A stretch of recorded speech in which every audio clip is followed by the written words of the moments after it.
We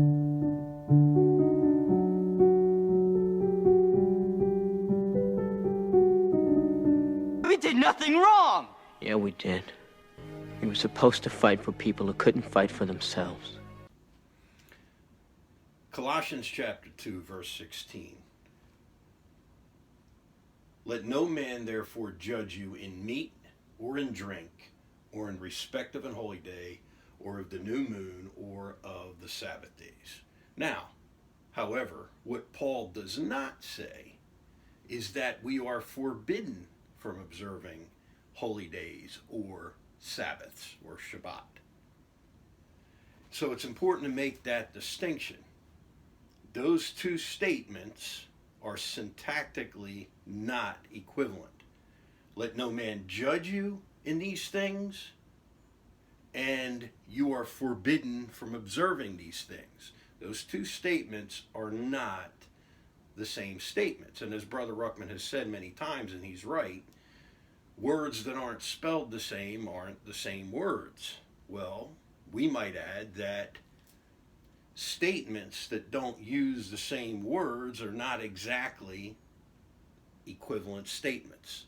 And such is the case here. And so although we are not to judge people based on the observance of holy days or on the observance of new moons or of the Sabbaths, at the same time we are not forbidden from observing the real actual Sabbath, which is the seventh day of the week and has always been the seventh day of the week. Okay, now let's go over some things. In the first place, we want to begin with the Hebrew calendar. And this is important. You'll see that as we follow along and move along here. All right, so the Hebrew calendar, Tishri, Cheshvan, Kislev, Tevet, Shavat, Adar, Nisan, Iyar, Sivan, Tammuz, Av, Elul. There are 12 months. Now, 7 out of every 19 years, there's an extra month, an intercalary month inserted here, Adar number 2. But generally, there are 12 months in the Hebrew calendar, just as there are in the Gentile calendar. Okay? But where we're going with this is there are actually, and this connects with our 7 sevens and God's infinite perpetual cycle of sevens. The civil calendar begins with Tishri, so it is the first month in the civil calendar.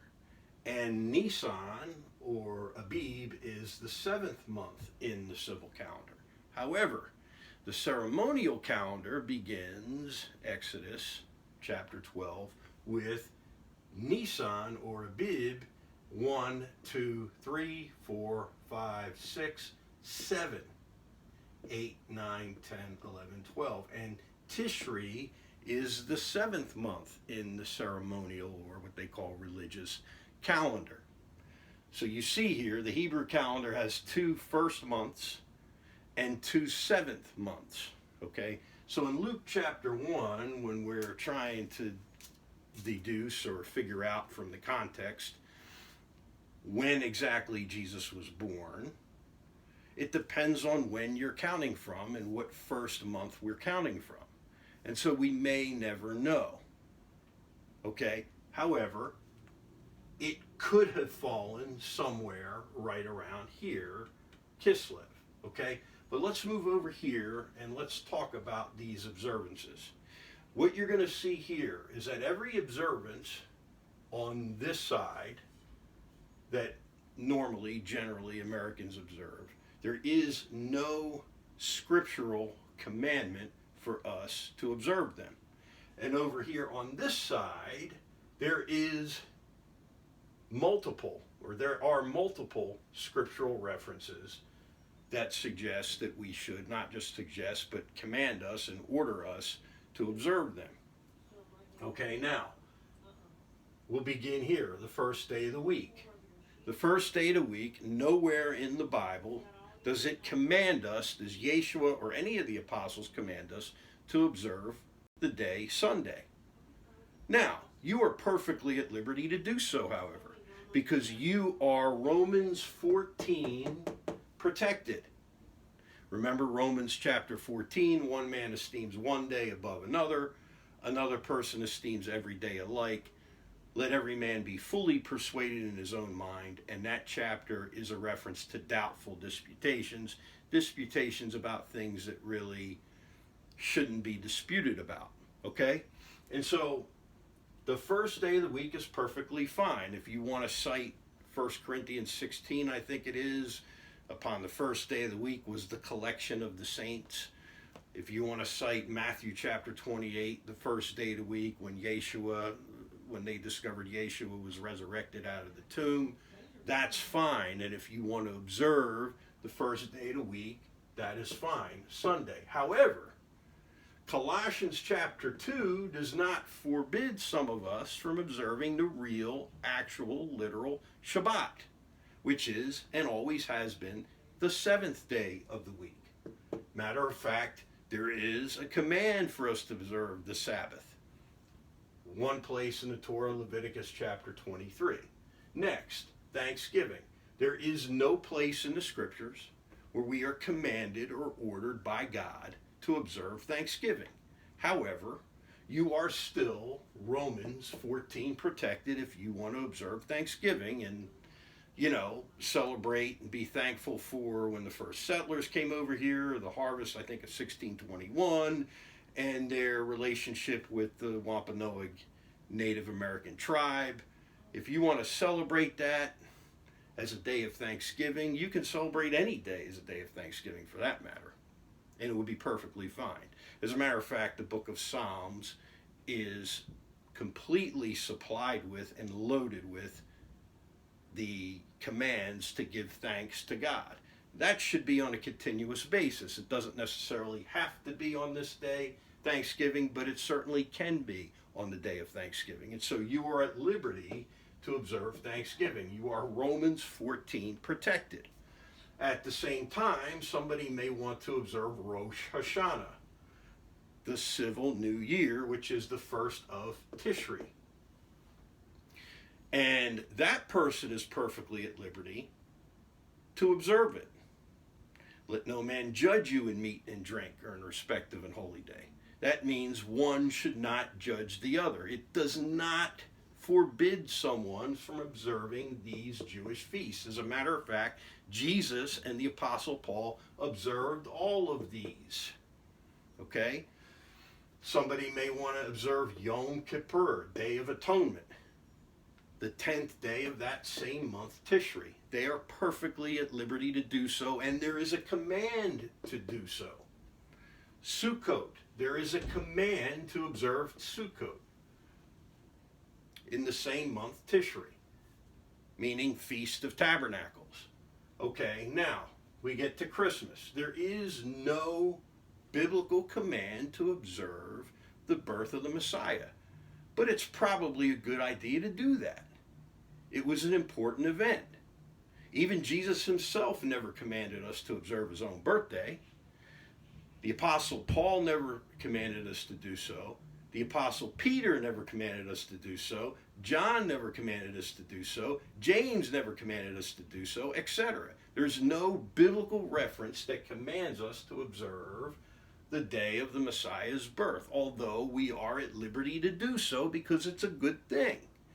Okay, this is the one Jewish feast, Hanukkah, that we mention here that is not a part of what are called the High Holy Days or the Moedim.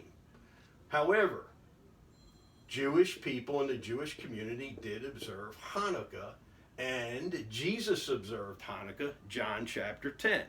You are perfectly at liberty to observe the day of Hanukkah. As a matter of fact, the days of Hanukkah, commemorating the 8 days of the miraculous events that took place during that time, which we'll get into a little bit later.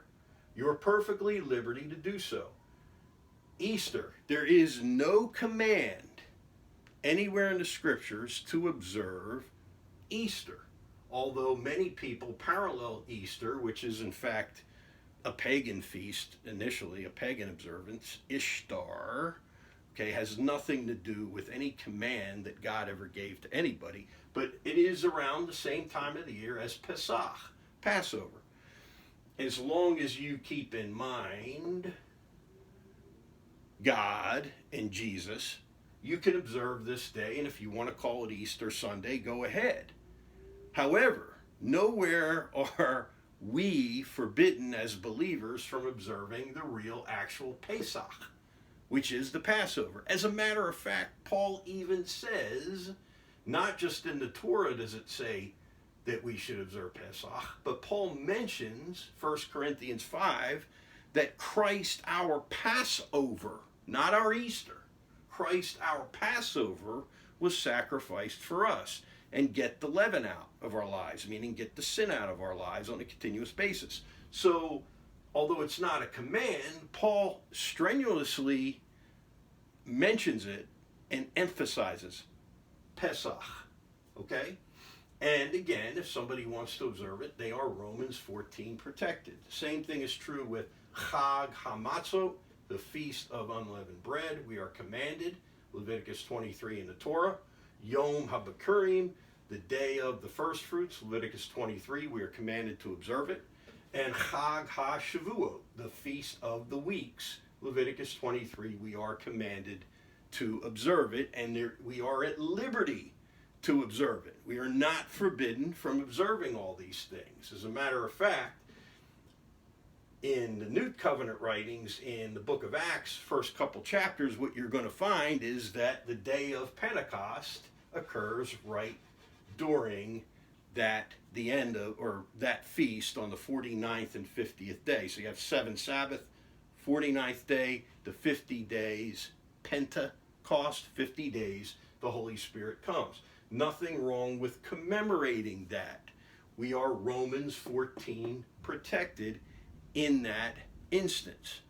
And so we shouldn't judge one another based on these observances, because we are protected by the scriptures. We are at liberty to observe these things. But remember, there are commands to observe these, except for this one, Hanukkah. There are no commands to observe any of these on this side, okay? Now, let's talk a little bit about Christmas and Hanukkah, okay? And let's talk a little bit about the parallels between the two, because there are many. Now, some individuals are going to go back and research and look at the solstice of the sun and the winter solstice, and how, you know, it's a pagan, Christmas is a pagan observance in its origin. And I don't know that we can say that for sure, because we really don't know when Jesus was born. It is possible he was born during the time frame of the December month, towards the end of the month of December. It is entirely possible he was born during that season. We're going to look at some parallels, though, for a minute that are interesting concerning these things, okay? We're going to look at 2 individuals. So Christmas is a celebration of the birth of Yeshua, correct? Okay, and then we also want to look at Hanukkah. They both occur around the same time of the year. Sometimes it's almost spot on, and some days, because the Jewish calendar inserts an extra month, or sorry, some years, because the Jewish calendar inserts an intercalary month, they're off a little bit. They're not exactly the same time in December. Okay, but roughly they occur during the same season and the same time of the year. We're going to look at some parallels, however, between Yeshua and Judah the Maccabee, who is the whole reason, or one of the main characters for the whole reason of the existence of the Feast of Hanukkah. In the first place, Jesus was from the tribe of Judah. Judah the Maccabee of the Hasmonean priestly line was named Judah. Okay? Yeshua, son of David, was a king and a priest. Judah the Maccabee, as a Hasmonean, the Hasmoneans assumed both the throne at the time of the revolt against the Syrians and the priesthood. So the Maccabees as well were kings and priests. They were a ruling class, and they were also from a priestly lineage known as the Hasmoneans.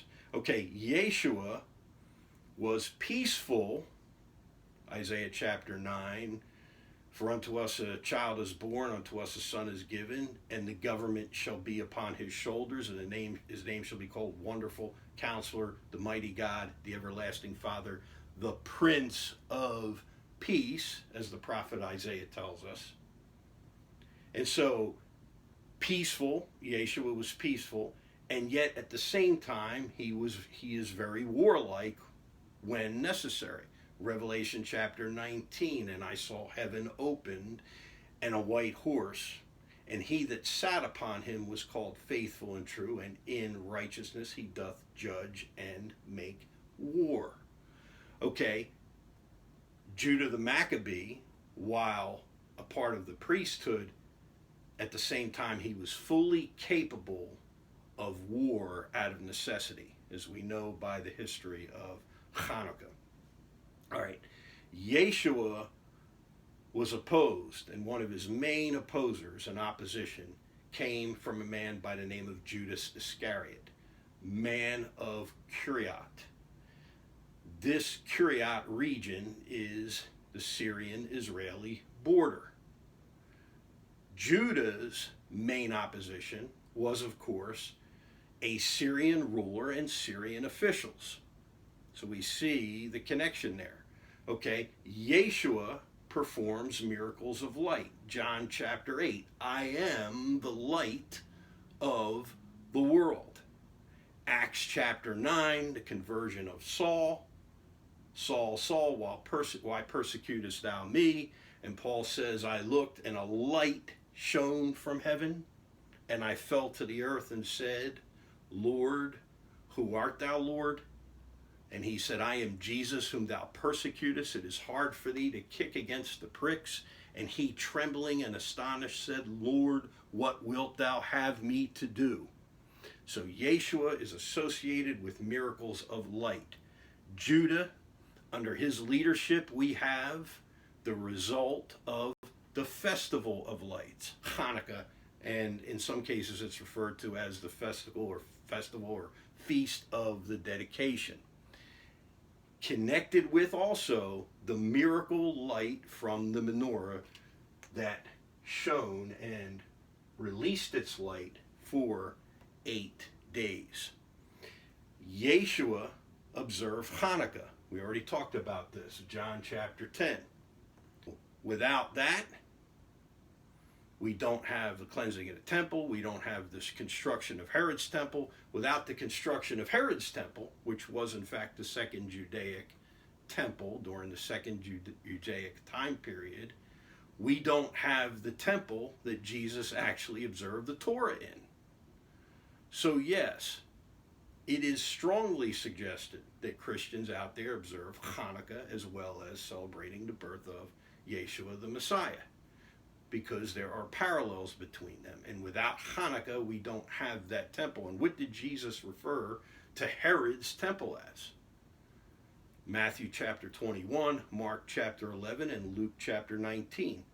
My house is going to be a house of prayer, and you're not going to turn it into a den of thieves. So Yeshua clearly refers to this temple, Herod's temple, which could not be possible without the events that led up to Hanukkah.